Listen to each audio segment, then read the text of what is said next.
pembahasan mengenai psikologi perkembangan anak usia dini. Nggak usah lama-lama, langsung kita bahas materinya. Yang pertama ada pengertian. Sebelumnya, kalian tahu nggak sih anak usia dini berusia berapa? Jadi, yang dimaksud dengan anak usia dini atau anak prasekolah adalah mereka yang memiliki usia antara 0 sampai 6 tahun. Biasanya, mereka mengikuti program prasekolah atau kindergarten. Biasanya, atau umumnya, di Indonesia, mereka mengikuti program tempat penitipan anak atau kelompok bermain. Jadi guys, anak usia dini sering disebut dengan golden age. Hal ini karena pada masa ini, fondasi otak manusia sedang dibangun. Fondasi yang kuat akan menghasilkan bangunan yang kuat dan tahan lama. Perkembangan anak pada tahap prasekolah dapat dikelompokkan menjadi 2 tahap, yaitu usia 2-3 tahun dan 4-6 tahun.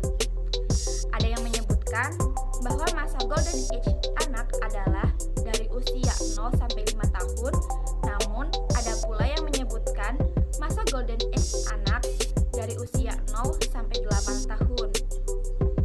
Usia dini adalah waktunya seorang anak mengalami perkembangan secara kognitif, fisik, sosial, dan emosional. Selanjutnya kita bahas perkembangan kognitif. Perkembangan kognitif terbagi atas 4 tahap. Yang pertama ada tahap sensori motor, yang kedua ada tahap praoperasional, yang ketiga ada tahap konkret operasional, dan yang keempat ada tahap formal operasional. Jadi guys, tahap sensori motor berada pada periode selama usia anak 0-2 tahun.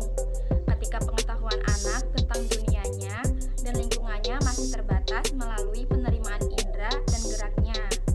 Tingkah laku anak terbatas pada respon motorik sederhana berdasarkan rangsangan sensoriknya. Misal, gerak refleks, mengembangkan cara dan kebiasaan awal, mereproduksi berbagai kejadian yang menarik minatnya, dan lain-lain. Nah, tahap praoperasional. Tahap ini berada pada usia anak 2-6 tahun ketika anak sudah mulai belajar untuk menggunakan bahasa. Pada tahap ini, anak belum mengerti tentang logika, belum dapat memanipulasi informasi secara mental, dan belum mampu mengambil sudut pandang orang lain tentang suatu masalah. Tahap konkret operasional. Suatu tahap saat anak berusia 7-11 tahun, ketika ia sudah mulai mengerti cara berpikir rasional. Anak sudah bisa melakukan tugas seperti menyusun, membagi, melipat, memisahkan, menggabungkan, dan menderetkan. Walaupun sudah mulai dapat berpikir secara logis, namun anak masih mendapatkan kesulitan untuk berpikir secara abstrak. Dan yang terakhir ada tahap formal operasional. Periode yang berada saat usia anak memasuki 12 tahun hingga dewasa. Anak sudah mulai dapat berpikir secara hipotetis, yaitu menggunakan kemampuan hipotesis secara relevan untuk memecahkan berbagai masalah. Anak juga sudah mampu menampung berbagai hal yang sifatnya abstrak, seperti pelajaran matematika dan lain-lain. Nah, di sini ada perkembangan fisik. Perkembangan fisik anak usia dini berfokus pada pertambahan berat, tinggi, otak, serta keterampilan motorik kasar dan halus. Motorik kasar bisa berupa kemampuan anak untuk bergerak, melompat, berlarian. Ini utamanya terjadi pada anak usia 4-5 tahun yang kian bertambah kekuatannya seiring usia. Sementara, motorik halus berkaitan dengan kemampuan dan keterampilan fisik yang lebih melibatkan otot kecil dan koordinasi pada mata dan tangan. Misalnya melipat dan merobek kertas, menjumput, mengupas, dan sebagainya. Masih tentang perkembangan fisik, pada anak-anak, perkembangan fisik mengikuti suatu pola tertentu. Otot besar berkembang sebelum otot yang lebih kecil.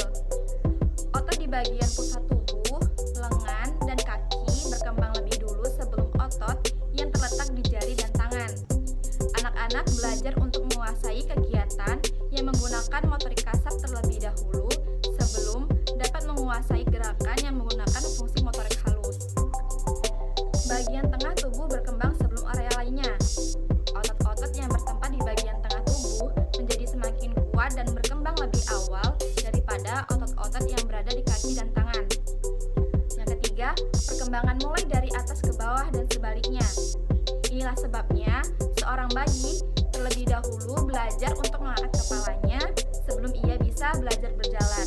Karena perkembangan otot pada anak terjadi mulai dari kepala, kemudian ke kaki. Nah, selanjutnya perkembangan bahasa. Periode kritis dalam perkembangan kemampuan bahasa terjadi sejak bayi baru lahir sampai dengan usia 5 tahun. Kemampuan berbahasa anak tumbuh dan berkembang pesat selama masa prasekolah. Karen Futzer menyebut anak usia 3 tahun umumnya telah mampu mengetahui setidaknya 300 kata. Jumlah itu tidak menutup kemungkinan berkembang menjadi 1.500 kata pada usia 4 tahun dan mencapai 2.500 kata pada usia 5 tahun. Di sini kita dapat membantu anak dengan melatih keterampilan bahasanya ini dengan kegiatan membaca, mengajaknya ngobrol, dan mengajukan banyak pertanyaan. Nah, di sini ada perkembangan sosio-emosional. Perkembangan pada anak usia dini sebetulnya telah dimulai sejak bayi dilahirkan. Misalnya, secara emosional, bayi mulai menghentakkan kaki ketika merasa senang, melempar barang ketika marah, dan sebagainya. Kemudian, seiring berkembangnya usia dan kedekatan bayi dengan orang dewasa akan menjadikan mereka semakin siap menghadapi sosialnya. Anak usia dini umumnya memiliki rasa ingin tahu besar, unik, suka imajinasi dan fantasi, egois, dan konsentrasi yang relatif pendek. Itulah mengapa seringkali pembelajaran pada anak usia dini lebih efektif disampaikan dengan melibatkan kegiatan atau permainan interaktif. Nah, di sini ciri-ciri perkembangan secara umum. Yang pertama, terjadinya perubahan dalam aspek fisik, perubahan berat badan dan organ tubuh, dan aspek psikis, matangnya kemampuan berpikir, mengingat, dan berkreasi. Yang kedua, terjadinya perubahan dalam proporsi.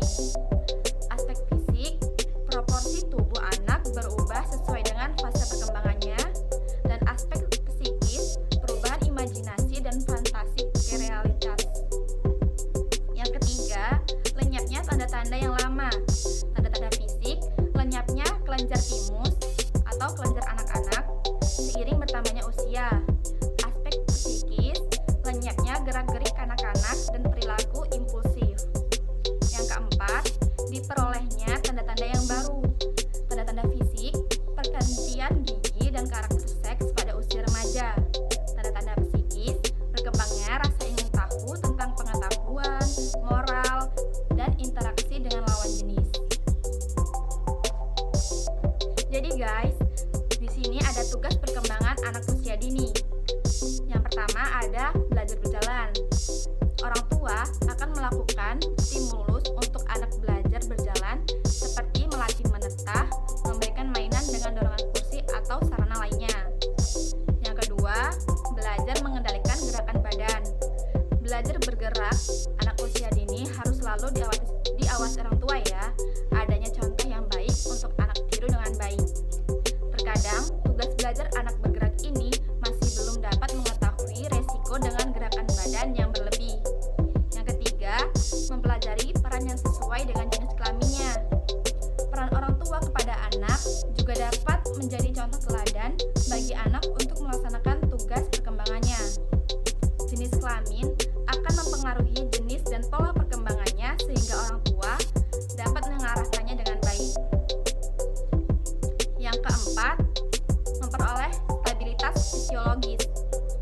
Fisiologis anak dengan adanya kemampuan yang kompleks terhadap kinerja organ dan anggota tubuh, anak ini akan membantunya berkembang dengan mudah. Yang kelima, membentuk konsep-konsep sederhana tentang kenyataan sosial dan fisik. Hal ini dapat mempengaruhi interaksinya dalam pergaulan di lingkungan bermain. Dorongan sosial lingkungan dapat membantu untuk dapat mengembangkan kemampuan fisiknya meskipun terdapat keterbatasan. Dan yang keenam, belajar makan makanan padat.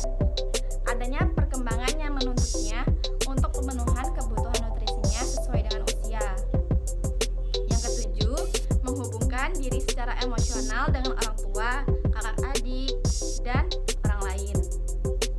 Peran orang dewasa di lingkungannya sangat baik untuk perkembangannya. Dan yang ke-8, belajar membedakan yang benar dan yang salah.